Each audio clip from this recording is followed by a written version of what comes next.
You'd think that after landing on the moon, we'd know everything about it. But here's the truth. The far side of the moon is still one of the least explored places in our entire solar system.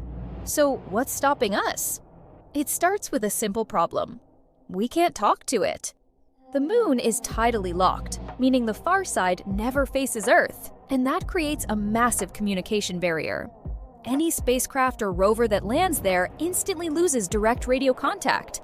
No signal, no control, no data coming back. And without communication, missions become incredibly risky. That's the first challenge. Second, you need a middleman in space. To explore the far side, you have to place a relay satellite in orbit around the moon, positioned perfectly so it can see both Earth and the hidden surface. Without that, it's like sending a drone into a cave with no signal. For decades, we simply didn't have the infrastructure, or budget, to make that practical. Third, the terrain is far more extreme than the side we see. The far side is covered in thicker crust, deeper craters, and fewer smooth plains. That makes landing harder, navigation riskier, and mission planning more complex. Fourth, there's been less strategic urgency. Most early missions focused on the near side because it was easier, safer, and still scientifically valuable. When you're racing to be first, you don't pick the hardest target. But that's starting to change. Fifth, and this is where it gets interesting, the far side might be one of the best places in the universe to study deep space.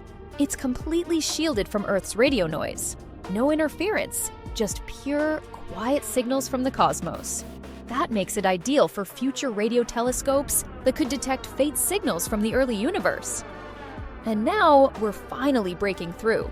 In 2019, China's Chang'e-4 mission became the first to land on the far side, using a dedicated relay satellite called Chao to maintain communication. For the first time, we had a working system to explore what was once unreachable. More missions are now being planned. Robotic explorers, relay networks, even concepts for permanent installations. So the reason we know so little isn't because it's unimportant. It's because it's been just out of reach. But not anymore. We're finally starting to hear what the far side has been hiding all along. If you enjoyed this video, please like and subscribe so we can grow our channel. Thank you!